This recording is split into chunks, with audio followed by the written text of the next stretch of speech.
अस्सलाम वालेकुम and welcome to Ambar vlog. कैसे हैं आप सब? उम्मीद है कि सब ठीक हैं, खैरियत से हैं और अल्हम्दुलिल्लाह हम भी ठीक हैं। तो जनाब हम पाकिस्तान से वापस आ चुके हैं, अल्हम्दुलिल्लाह हम अपने घर में हैं। और अभी जो है ना मैं आपको सौगात दिखाने लगी हूँ जो कि हम पाकिस्तान से लेकर आए हैं। तो ये सब जो ना हमारे प्यारों ने हमें गिफ्ट किए हैं, गिफ्ट बना कर दिए हैं। ये हैं जी दाल, सर्दियों में जो खाते हैं अक्सर। नट्स हैं इसमें, देसी घी है और उसके बाद मूंग की और चने की दाल की है ये दाल बनी है। तो ये माशाल्लाह बहुत मज़े की थी। ये मेरी ताई अम्मी ने बना के दिए हैं, तो thank you very much again again again. हम माशाल्लाह रोज़ खाते हैं, मैं बेटी को भी थोड़ी सी देती हूँ और काफ़ी हेल्दी है। और क्योंकि आपको पता है आजकल यहाँ पर सर्दी काफ़ी ज़्यादा है और थोड़ी सी स्नो भी हो रही है, तो इन दिनों में ये चीज़ तो मस्ट है। तो ये है कि हम बनाते होते थे, लेकिन अभी जब से कोविड स्टार्ट हुआ है तो 2-3 साल हो गए हमने नहीं बनाए, क्योंकि घर में ही होते हैं तो इतनी हैवी चीज़ें नहीं खाई जाती। और ये जो जनाब है ना तिल की ये छोटी सी टुकड़ियाँ सी बनी हुई हैं, मुझे इसका नाम तो नहीं सही आता, लेकिन ये जो है ना आमना की फूफो ने बना के दी, यानी कि मेरी छोटी जो नन है, तो उनको भी थैंक यू वेरी मच। उन्होंने ये स्वे तिल की बना के दिए हैं और ये भी माशाल्लाह बहुत मज़े के हैं। इसमें भी नट्स हैं और अभी जो है ना डब्बा ही ओपन नहीं हो रहा मुझसे। तो साथ साथ में मैं वॉइस ओवर कर रही हूँ और मुझे हंसी भी आ रही है कि डब्बा ही ओपन नहीं हो रहा। तो ये है जनाब टुकड़ियाँ सफ़ेद तिल की और इसमें भी नट्स हैं, इसमें मूंगफली है और ये भी देसी घी और शुगर से बनी हुई है। आई थिंक शुगर है या गुड़ है, लेकिन है बहुत मज़े की, ज़्यादा मीठी नहीं है और बहुत मज़े की है। ये भी हम खाते हैं। ये है कि माशाल्लाह काफ़ी ज़्यादा है, तो हम चेंज कर कर के खाते हैं। हमने अपने फ्रेंड्स को भी दिए हैं, अपने नेबर्स को भी दिए हैं जो पाकिस्तानी नेबर्स हैं, और सबको मेरे हस्बैंड ने भी दिए हैं अपने फ्रेंड्स को, ताकि वो लोग भी चेक कर सकें। तो ये पूरा जो बॉक्स है ना ये भरा हुआ था, बहुत टेस्टी है माशाल्लाह ये। और ये है कि पाकिस्तान की सौगात है। तो अगर आप लोगों को बनानी आती हैं तो आप भी सर्दियों में ज़रूर बनाएं और खाएं। इस तरह की चीज़ें हेल्दी होती हैं, बहुत मज़े की होती हैं। और जनाब ये जो है ना अगर नहीं आती तो पाकिस्तान से मंगवा लें, लेकिन ये हेल्थ के लिए बहुत अच्छी हैं, स्पेशली सर्दियों में। ये हैं जनाब अलसी की बिनिया, ये भी हमारे रिलेटिव्स हैं, उन्होंने दी हैं। ये मेरी फूफो भी लगती हैं और उनकी जो बहू है वो मेरी भाभी भी लगती हैं, डबल ट्रिपल रिश्ते हैं। तो एक्चुअली हम उनके घर में गए थे और उन्होंने हमें दी खाने के लिए और हमें बहुत टेस्टी लगी।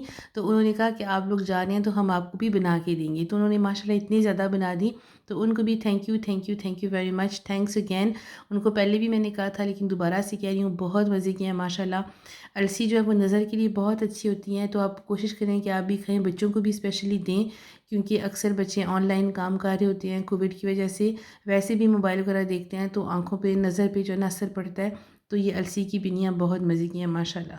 तो ये जो है ना ये भी देसी घी और गुड़ में बनी है, इसमें कोई वो चीनी वगैरह नहीं है। और ये जनाब मैंने बॉक्सेस सारे रेडी करके ना किचन में रखे हुए हैं और मैंने सबसे कहा कि जैसे आपका दिल करता है प्लेट में डालें और आप जनाब खाएं, ठीक है जी। तो ये है जी शाम का टाइम, तो मैंने सब चीज़ें जो है ना वो समेट के रखी हुई हैं। जो जो मैं पाकिस्तान से लेकर आई हूँ वो मैंने निकाल के रखी हुई हैं। और ये जनाब मैं बॉक्स लेकर आई हूँ नमक मिर्च और हल्दी वगैरह डालने के लिए, तो मसाला बॉक्स आप कह लें इसको। तो ये जनाब मुझे बहुत प्यारे लगे हैं, छोटे से थे राउंड शेप में। तो मेरे पास पहले थे, वो भी मैंने पाकिस्तान से ही मंगवाए थे लास्ट ईयर। तो वो जो है ना स्क्वायर शेप में थे। तो अभी मेरा दिल चाह रहा था कि अभी मैं गई हूँ तो कुछ लेकर आऊँ, तो कुछ डिफरेंट लेके आऊँ जो कि अपने घर के लिए, अपनी किचन के लिए लेकर आऊँ। आपको पता है हम जो औरतें ना, हमारा ज़्यादा टाइम जो है वो तो किचन में ही गुजर जाता है। तो मैं सोचा कि क्यों ना मैं इस तरह की चीज़ लेके आऊँ जिसको मैं देख के मुझे पाकिस्तान की याद भी आए और मैं इंजॉय भी करूँ और मुझे खूबसूरत भी वो चीज़ लगे। तो ये जो मसाला बॉक्स है मुझे काफ़ी अच्छा लग रहा था, तो ये मैं लेकर आई हूँ। तो जनाब ये जो है ये मिट्टी की हांडी है। ये जो है ना ये मैं जब यहाँ से गई थी तो मैं प्लान करके गई थी कि मैं मिट्टी की हांडी ज़रूर लेकर आऊँगी। तो एक्चुअली यूके में ना इस तरह की हांडियाँ ऑलरेडी मिलती हैं, ठीक है। बाज़ार में ना बर्मिंघम आप जाएँ तो ये हांडियाँ इस तरह की मिलती हैं, लेकिन उनमें प्रॉब्लम ये होता है कि वो उनका कोई ना कोई कोना जो है ना वो टूटा होता है, या वो किसी कॉर्नर से टूटी होती हैं, या वो उनकी शेप में कोई ना वो लाइक ख़राब होती हैं कहीं से। तो फिर मैं दिल नहीं चाहता था कि मैं इतनी महंगी लूँ भी और वो टूटी भी हो, तो मेरा दिल नहीं चाहता था कि मैं वो इस्तेमाल करूँ। तो इसलिए मैं खुद जनाब गई हूँ और अपने हाथों से लेकर आई हूँ। ये मैं खुद बाज़ार गई थी अपनी खाला के साथ और हस्बैंड के साथ। तो मैंने इनसे कहा था कि मैंने हांडी लेनी है, तो वो मैं लेकर आई। ये इसका मेरा वेट है 3.2 kg। मैंने इसका वेट किया था आने से पहले।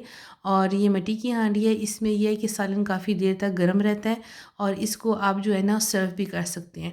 लाइक जो नॉर्मल हांडी होती है जिसमें हम खाना बनाते हैं उसको हम सर्व नहीं कर सकते किसी के सामने या मेहमानों के सामने, लेकिन ये जो हांडी होती है ना इसको आप फॉइल लगा के नीचे वाली साइड पे इसको आप सर्व भी कर सकते हैं, टेबल पे भी पेश कर सकते हैं। तो अभी जनाब है शाम का टाइम और मैं बना रही हूँ अजवाइन वाले आलू। तो मैंने सिंपल इसमें आलू डाले थे और मसाले सब डाले थे। अजवाइन को पहले भून लिया था थोड़ा सा ऑयल में। और उसके बाद जनाब ये है ब्रेड, ये है सीडेड ब्रेड। ये मैं बायो लेकर आई थी, अभी पहली दफ़ा ही लेकर आई हूँ, मुझे अच्छे लगे थे सीड्स वाले। ये जो सीड्स हैं ये पम्पकिन सीड्स हैं, ठीक है। तो ये बायो हैं, मैं पहली दफ़ा लेके मैं आपको पैकेट दिखा देती हूँ। और माशाल्लाह काफ़ी अच्छे थे, ऑर्गेनिक थे। तो मुझे ये नज़र आए थे टेस्को में, तो मैं वहाँ से लेकर आई हूँ। तो ये 4 थे एक पैकेट में। तो यहाँ पर जो ओवन है उसको मैंने प्री हीट कर दिया है और इनको मैं पकाऊंगी तकरीबन 10 से 12 मिनट्स तक 200 डिग्री पे, ठीक है। तो ये बहुत मज़े थे, बहुत क्रिस्पी बने हैं, बहुत अच्छे थे। या ब्रेकफास्ट में भी ले सकते हैं, नाश्ते में भी मक्खन वगैरह न्यूटेला लगा के, या फिर आप डिनर में भी खा सकते हैं। तो ये जनाब साथ में सालन बन रहा था गरम गरम, साथ में रोल्स जो है ना वो बेक हो रहे थे और ज़ोरों की यहाँ पर भूख लगी हुई थी। तो जनाब मैंने इसमें 2 टमाटर डाले थे बिल्कुल छोटे साइज़ के, और सब मसाले और धनिया, और दैट्स इट। अजवाइन वाले आलू जल्दी बन जाते हैं। तो ये था जनाब हमारा डिनर। और साथ में मैं अभी आपको ना स्पैचुला लेके घुमा के दिखाऊंगी कि कैसे ये लग रहे हैं, बहुत मज़े के थे। बस इसका मैं वेट कर रही हूँ कि जो है पानी ड्राई हो जाए और ऑयल जो है वो रिलीज़ हो जाए। आलू भी तकरीबन गल चुके हैं। तो बस ये मज़े का खाना था, जल्दी से मैंने बनाया। ये मैं अजवाइन वाले आलू बहुत कम बनाती हूँ क्योंकि अजवाइन जो है वो काफ़ी गर्म होती है, लेकिन आज जो ना और कोई आइडिया ही नहीं मिल रहा था। और एक्चुअली मैंने 12 बजे बनाई थी दाल जो कि फ़िनिश हो चुकी थी, तो इसलिए फिर मैंने शाम को ये अजवाइन वाले आलू बना लिए थे। तो ये था हमारा डिलीशियस सा डिनर, सिंपल सा लेकिन बहुत मज़े का था। और ये है जनाब नेक्स्ट डे का क्लिप। ये मैंने फ़िश बनाई थी और ये मैंने जो सिंपल आस्दा से मिलती है ना, ये वो वाली है जो वाइट फ़िश होती है कांटों के बगैर, ये मैंने बनाई थी। और बैटर इसका मैंने खुद ही घर में रेडी किया था। मैंने सिंपली बेसन लिया था, 2 बड़े चम्मच, 2 टेबल स्पून, उसमें 1 अंडा डाला था, 1 टीस्पून विनेगर डाला था, नमक, मिर्च, हल्दी और सब जो गरम मसाला है वो डाला था, और दैट्स इट। ये इसका बैटर है, देख लें मैंने रेडी करके रख दिया था फ्रिज में। और जब मैंने अभी फ्राई किए तो मैंने इसको मसाला लगाया और सिंपली इसको फ्राई कर ली, और ये देखें ये था फाइनल रिज़ल्ट। तो जनाब ये हम डिनर करने लगे थे और हस्बैंड गए हुए थे फ़्राइज़ लेने के लिए। ये मैंने टेबल वगैरह लगा दिया था सारा। तो मैंने आमना से कहा था कि आप मेरी हेल्प करें। तो आपको पता है अभी यहाँ पर काफ़ी सर्दी है, तो कुछ चेंज खाने को दिल चाह रहा था, रोटी सालन से चाह रहा था कि कोई चेंज ही हो। तो फिर मैं सोचा क्यों ना चलें हम फ़िश बना लेते हैं। तो फ़िश मैंने फ्राई की, साथ में हस्बैंड फ्राइज़ लेने के लिए गए थे। और ये था हमारा सिंपल सा डिनर। ये एक्चुअली नेक्स्ट डे का क्लिप है। और अभी है यहाँ पर शाम का टाइम, तकरीबन 8:30 हो चुके हैं यहाँ पर। तो जनाब आई होप कि आपको मेरी आज की जो वीडियो है वो पसंद आई है। अगर आज का व्लॉग अच्छा लगा है तो प्लीज़ मेरे चैनल को सब्सक्राइब कर दें, मेरी वीडियो को लाइक कर दें, शेयर कर दें, छोटा सा कमेंट कर दें, और मुझे मेरी फैमिली को दुआ में याद रखिएगा। टेक केयर, अल्लाह हाफिज़।